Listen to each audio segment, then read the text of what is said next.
Thanks, Jay. Andrew Demetriou, Chief Executive of the AFL, 96900 693 13 13 32. Good morning. Good morning. Stephen Milne, should he play? Look, it's a very good question, Neil. And we said 4 weeks ago this was a very complex issue. I know when it was discussed at the Commission meeting, we went through all the scenarios, Neil, and we all agreed, having canvassed the views and spoken with St Kilda Football Club, how difficult an issue this is. But on balance, he probably should be playing, given that we agreed with the position that St Kilda Football Club took 4 weeks ago that this matter was deserving of a pause out of respect for the woman.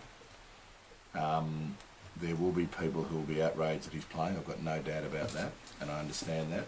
But he's also, the presumption of innocence is very important, albeit this is a very serious charge.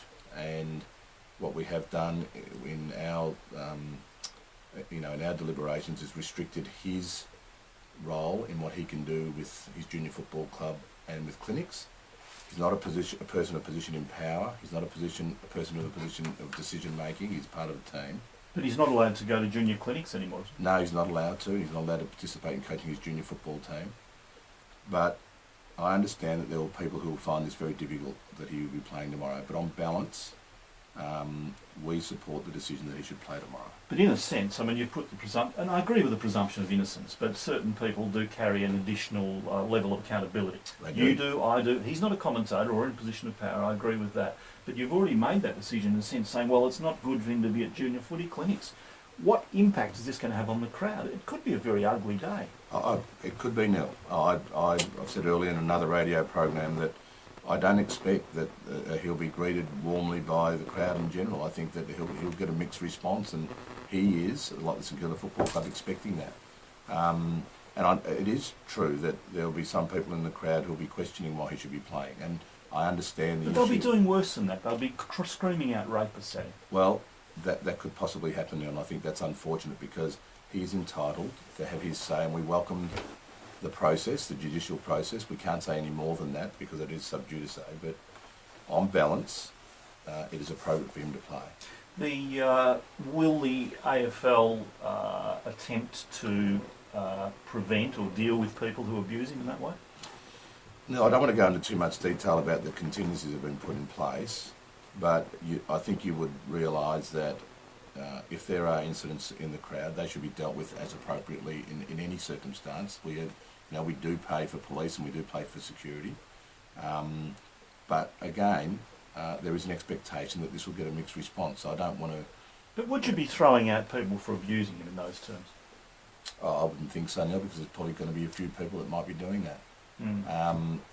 I'll just say to you again that I understand, and I'm sure that Stephen Milne and the St Kilda Football Club are expecting a mixed response. What do you mean by contingencies for the game? Oh, well, look, no, any scenario that comes up in a game, football operations would deal with whatever contingencies they need to put in place.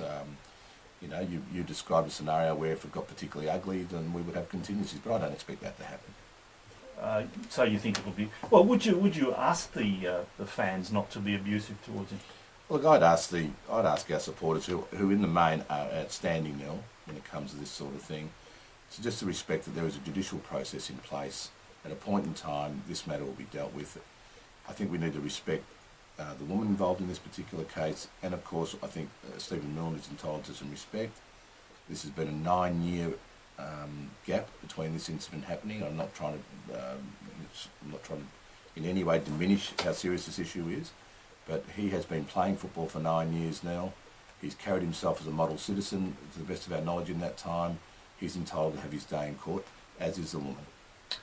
Okay, 96900 693 13 13 32. Job Watson.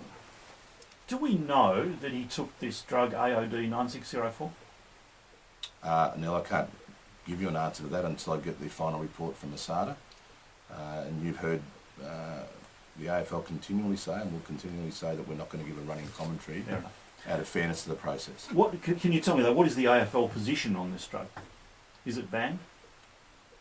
There is a view from WADA that they have deemed AOD 9604 to be banned. The AFL received the ACCC report, Neil, where in the ACCC report where it wasn't determined, it was determined in that report that it wasn't banned. So there is an issue around whether it is banned or not banned. There's a classification issue around that. But again, I'm not going to speculate whether it is or it isn't, other than to say, Neil, that this investigation is coming to an end. I think it's coming to an end where at a point in time when we receive the report, the public, you, all of us, are entitled to get to the bottom of it, entitled to hear the truth. I think everybody is impatient about getting to the end of this matter, and none more so than the AFL. Do you know how close it is to resolution?